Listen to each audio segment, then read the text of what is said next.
All right, and the rest of us are going to get into God's Word this morning. And our invitation, as we talked about last week, is that God would tune our hearts. That we'd be like an instrument and He'd be tuning us. He'd be recalibrating, He'd be changing us. And after the service last week, Dave Fall came up and said, yeah, it's kind of like an orchestra. And it was a really good picture. If you've ever been to an orchestra concert, at the beginning, you're there, and it kind of sounds like chaos. Everyone's up there just sort of playing their own instrument. They're all sort of warming up. And then the conductor sort of taps on the music stand, right? And it gets really quiet.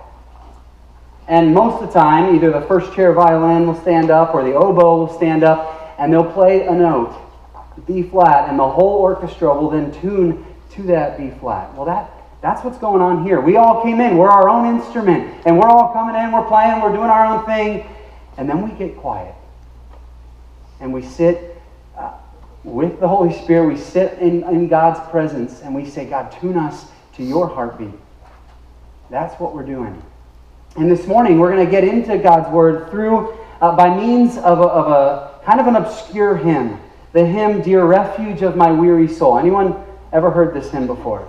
All right, that's kind of what I expected. It's really obscure, it's not really well known, and I kind of did that on purpose, because we're in for a treat this morning, because this is a very deep song, and I'm excited to get into it. But before we do, I want us to first talk about TV commercials for a second.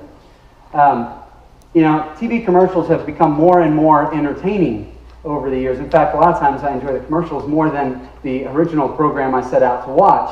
And that's often true with the Super Bowl especially. But it seems like Southwest Airlines has really put a ton of attention into some pretty funny commercials. You may remember this one from a few years back. With this controller, your character will mimic your exact motions. See? Sweet. Now throw me a pitch, just like we're outside. Wanna get away? Yeah, you probably remember that one. There's another one. Oh man, did that crash wake up the baby? Oh, that's terrible. I'm sorry, I guess. Well, I'm going to do one more while he's crying. This one wasn't as popular, but I thought it captures the same sort of sentiment. Go ahead. Sand painting is practiced by many cultures all over the world. Notice how they place the sand, one grain at a time. They've been working on this piece for over 8 days. I'm sorry, no pictures, please. Just look at the detail.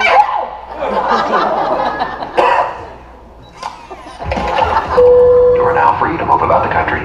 I love those commercials. They do such a great job of capturing how when you're embarrassed, all you want to do is run and hide.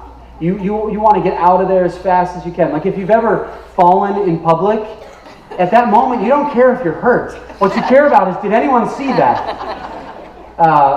It was about 6 years ago. Jen was pregnant with Madison, and this was new to us, and we're going to be first-time parents, and pregnancy's sort of new for her, and it was getting sort of later on in the pregnancy term, and I can remember exactly where we were. One day, I think she was 6 or 7 months along, and she stepped on the scale, and she sort of got really disheartened, and she said, the numbers are just so high.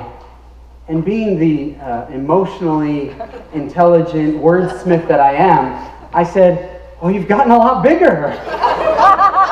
It seems so logical to me. If there's another human growing inside of you getting bigger, that you would get bigger.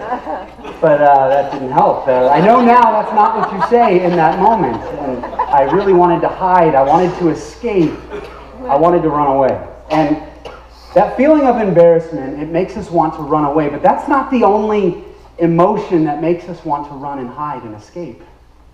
There's lots of emotions that do that. How about this one? How about the emotion of feeling overwhelmed? When life sort of throws more at you than you can take. And you just try to keep up with it, and eventually you get to the point of exhaustion. And you want to run, you want to escape, you want to get away from all of it. This happens to students near the end of the semester when all the papers and all the tests come and all the pressure that comes with it.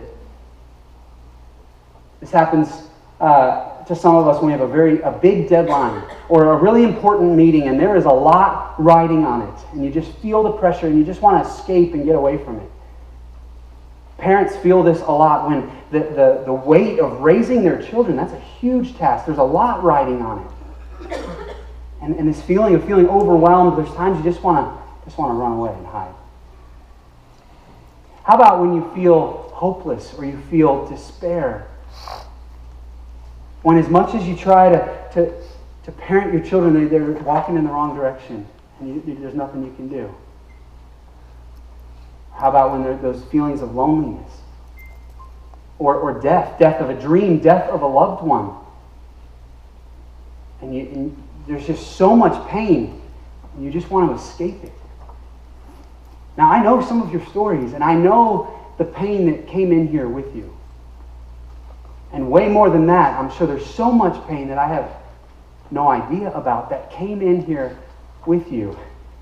And you carry it around a lot, and at times you just want to run away from it. You just want to escape it. And when we have that feeling of want to get away, want to run, want to hide, want to escape, where do we go? Because we all go somewhere. We all go someplace. Maybe it's to another person. Maybe it's to a screen. Maybe it's to some sort of hobby.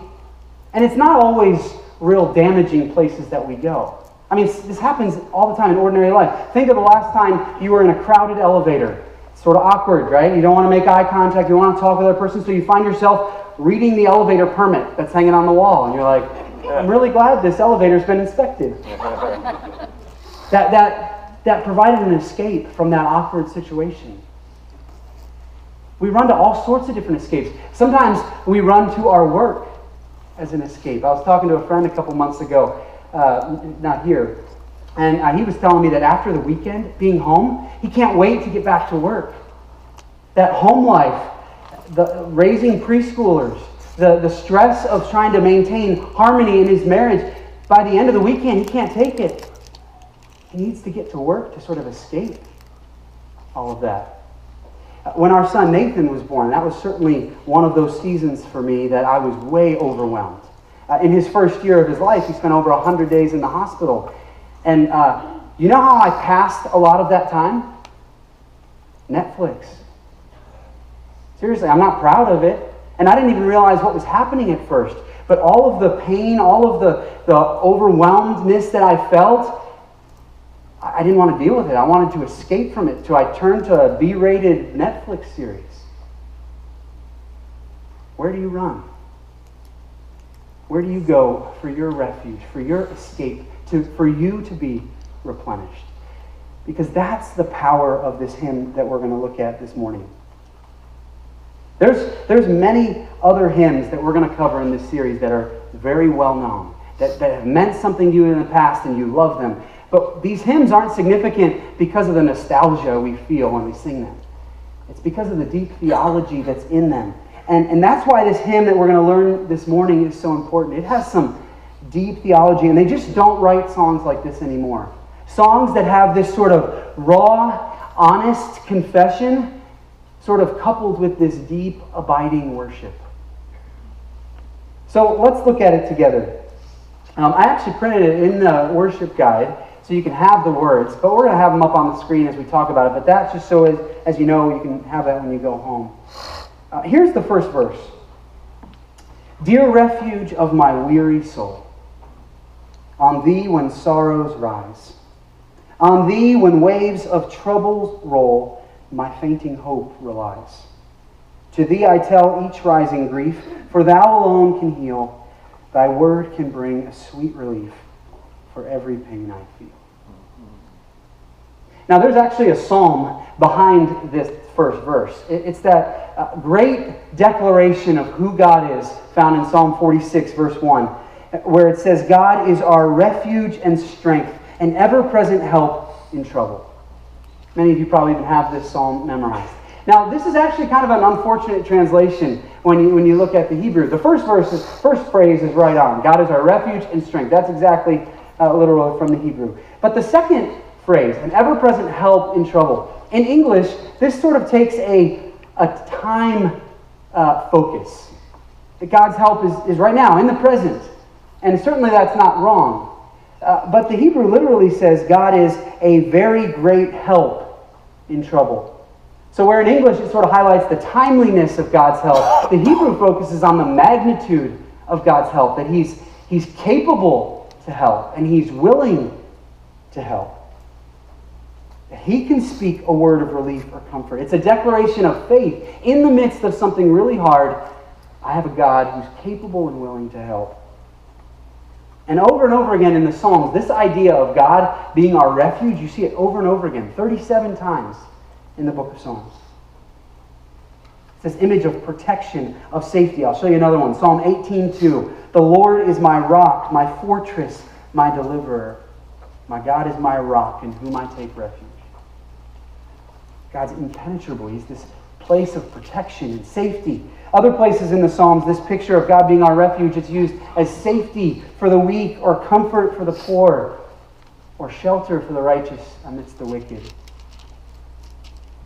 These are what is meant when Scripture says God is our refuge. And many of us know this in our heads.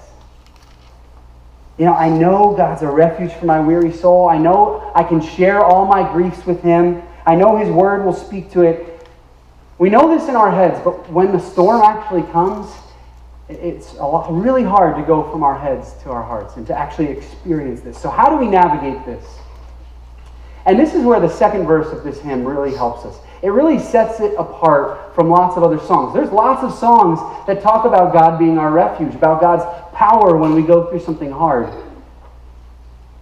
But look at this second verse. First verse says, yeah, I know these things to be true. But the second verse, but oh, when gloomy doubts prevail, when I fear to call thee mine, the springs of comfort, they seem to fail, and all my hopes decline.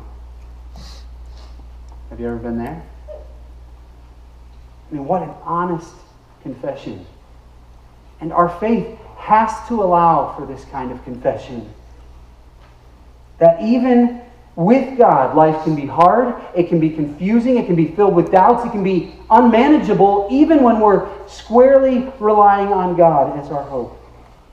You know, there's a thoughtless phrase that lots of times very well-meaning Christians will say. They'll say things like, you know, God will never give you more than you can handle.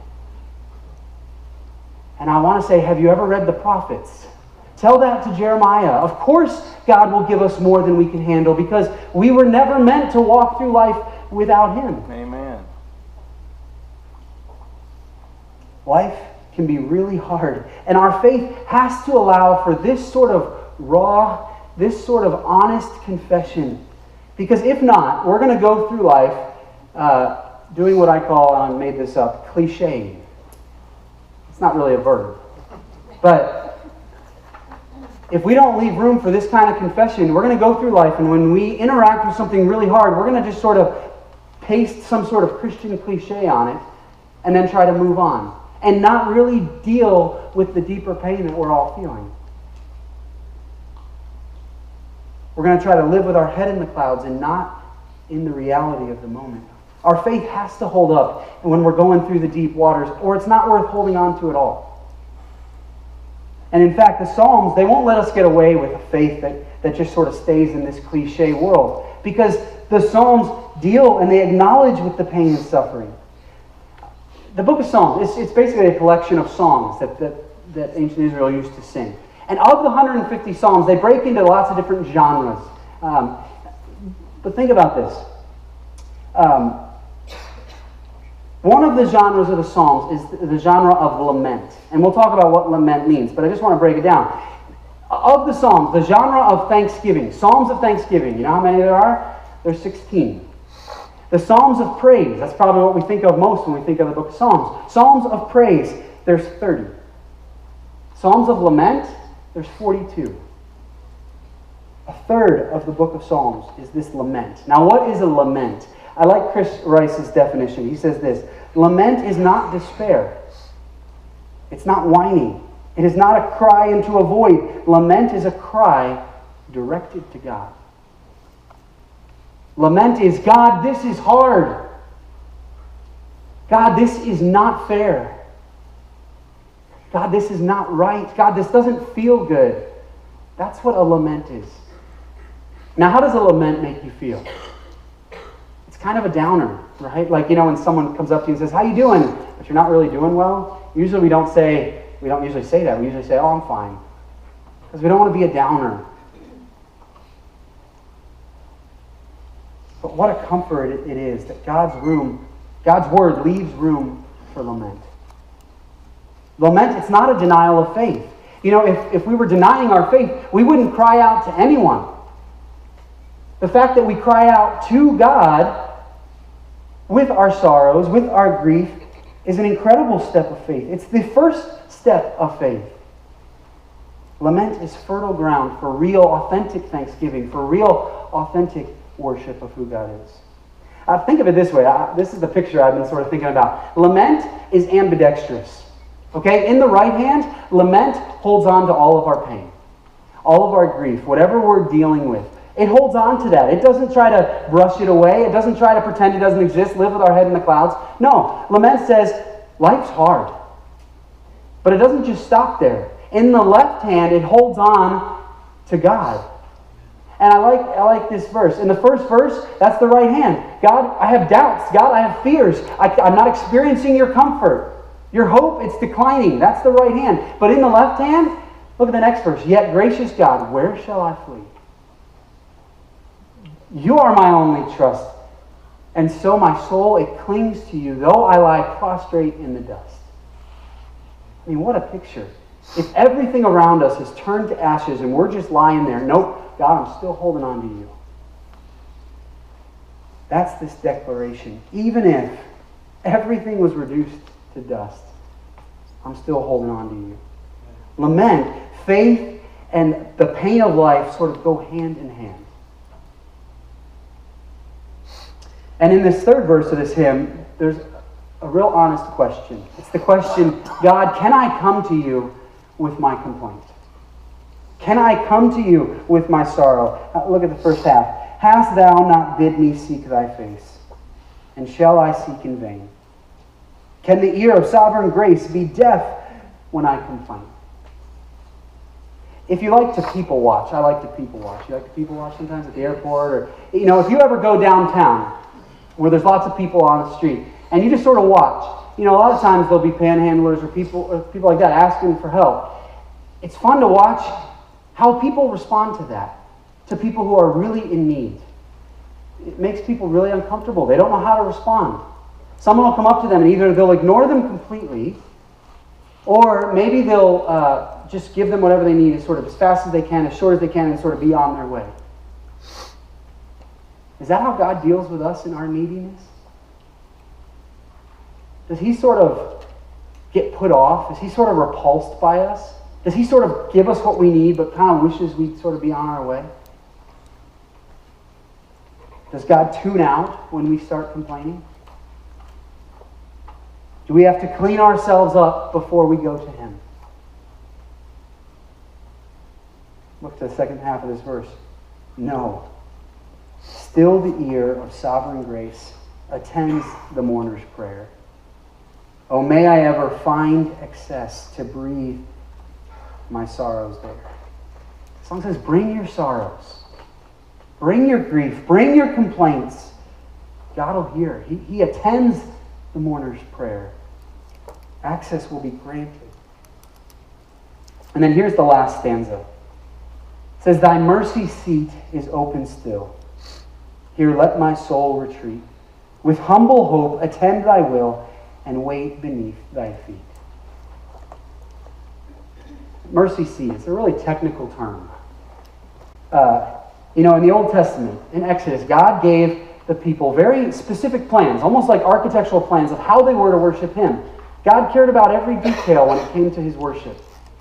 And so he sort of gave them the plans of what the space should look like, what things should be in there, the colors, what things should be. And one piece of furniture in this space where they were to worship him was this Ark of the Covenant. It's a place, it was like a chest in which the covenant that God made with his people, how they should live now that he's saved them, that was going to go in there and be a reminder to them. And this chest, it was going to be covered in gold, and there were going to be these two little statues on top of it, these angels. And in this little space between these two angels, on the cover of this chest, every so often a priest would come in there and he would sprinkle blood on that place. And the significance of that place is that was where God was going to come and meet with them. Called the mercy seat. Let me show you Exodus 25. There, above the cover, between the two angels, the cherubim, there over the ark of the covenant of law, I will meet with you and give you all the commands for the Israelites.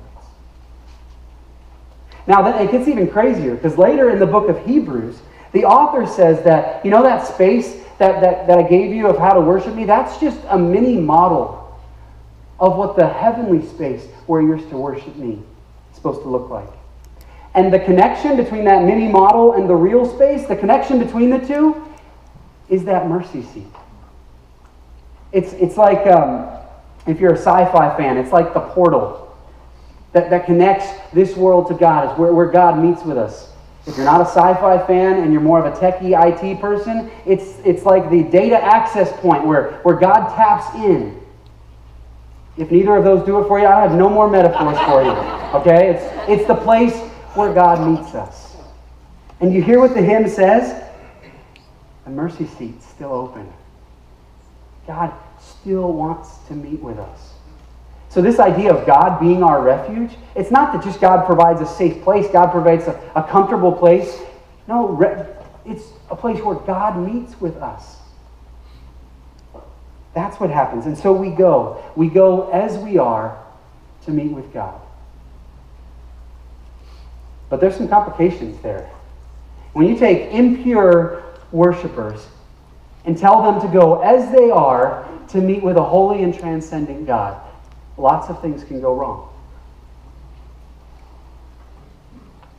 You feel the conflict in that? How can impure worshipers go to a holy God? Every religion tries to make provisions for this.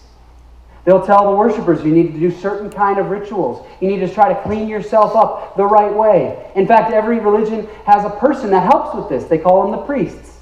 The priests help the worshipers know how to come before God the right way.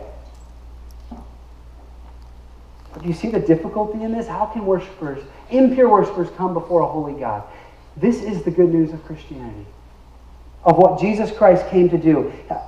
Hebrews 4 says this, therefore, since we have a great high priest, Jesus, who has ascended into heaven, Jesus the Son of God, let us hold firmly to the faith we profess, for we do not have a high priest who's unable to empathize with our weaknesses, but we have one who's been tempted in every way, just as we are, yet he did not sin.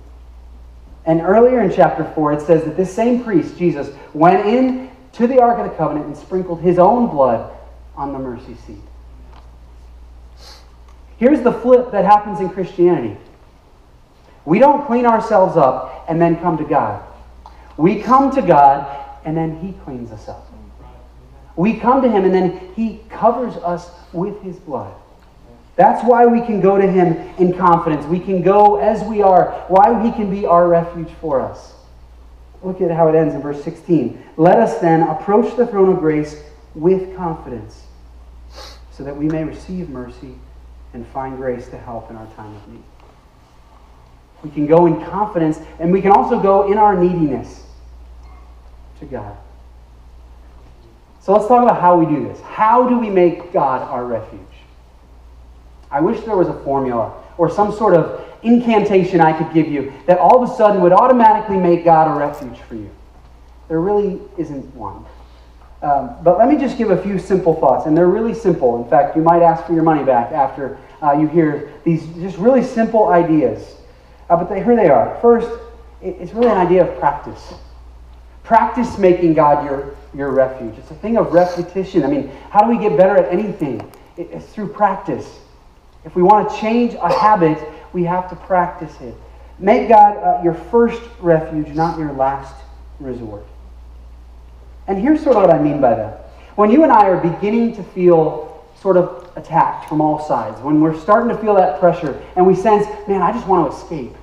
I just want to run away. Let's not turn to a screen. Let's not turn to another person. No, even in the 30-second moment where we are, let's turn our attention to God and cry out to him in that moment. We have to train ourselves to do this. It takes repetition. But here's the thing with repetition. We become our own worst obstacle in this.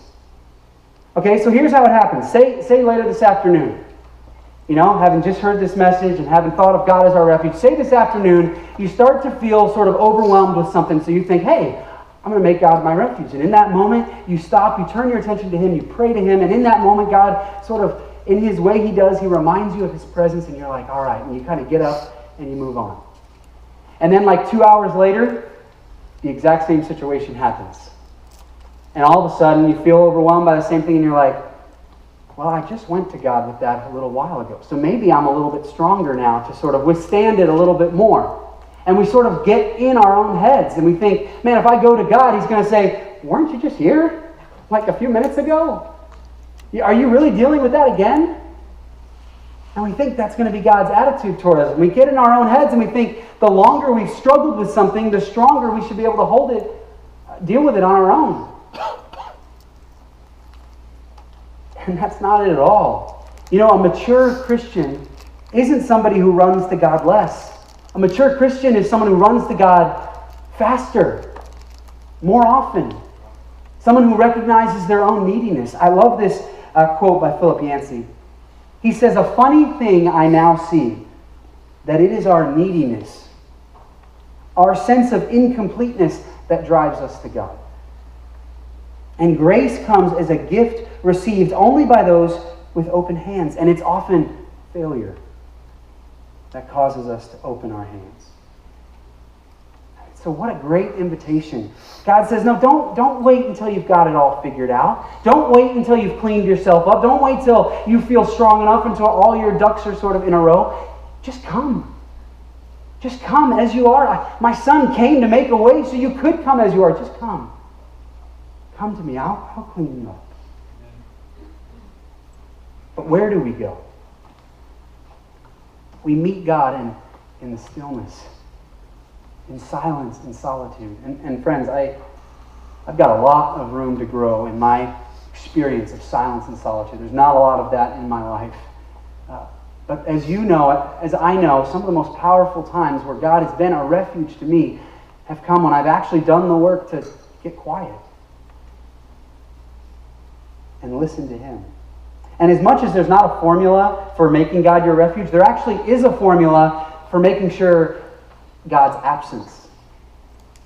C.S. Lewis put it in a little letter once. He said, if you want to guarantee God's absence from you, here's what he says: avoid silence, avoid solitude, avoid any thought that leads off the beaten track.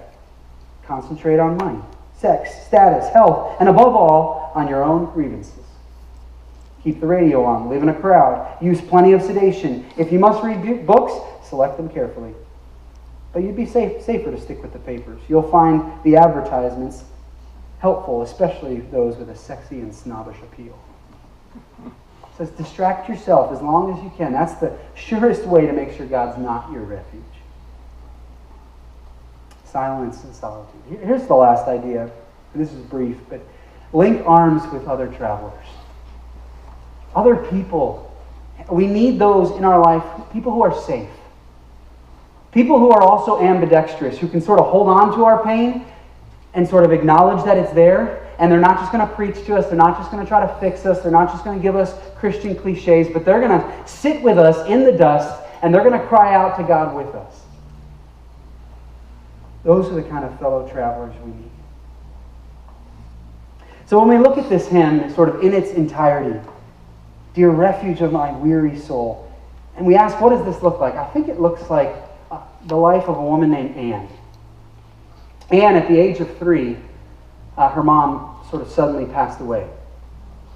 And at the age of 14, Anne contracted a chronic illness that really messed with her stomach, and for the rest of her life she lived with stomach pains. When she was 19, she was knocked off of a horse, landed on her hip, and was injured really badly, and she walked with a limp for the rest of her life. In her early 20s, you would have think that Anne's life was sort of on the up and up, because she had caught the fancy of a young man named Daniel, and they started courting. Things were going well. It looked like they were about to get married, and Daniel accidentally drowned. Throughout her mid-20s, her late 20s, there were several other suitors who came who wanted to marry Anne, but she sort of said no. She decided to devote the rest of her life in singleness, both to her own ministry and the ministry of her dad. illness, depression, anxiety that characterized her life. In fact, the last 9 years of her life, she couldn't even leave bed. Now, why am I telling you this story of Anne? Because over the course of her life, this life that was sick and was single and painful and isolated, Anne wrote over 100 poems, and many of which turned into hymns. And it was said that she wrote this song, "Dear Refuge of My Weary Soul," during those 9 years where she couldn't even leave bed. Dear refuge of my weary soul, on thee when sorrows rise, still my soul would cleave to thee, though prostrate in the dust. She couldn't leave bed. She waited on the Lord. That's where this hymn was born, and I'm so grateful that she wrote it down and that we have it, that we can wrestle with it. And my encouragement to all of us is, let's make God our refuge today. Is your soul weary this morning? It's okay to admit that. It's okay to bring your sorrow to Him. Let's run to Him. God is not put off by our neediness. He responds to our neediness. He meets us there.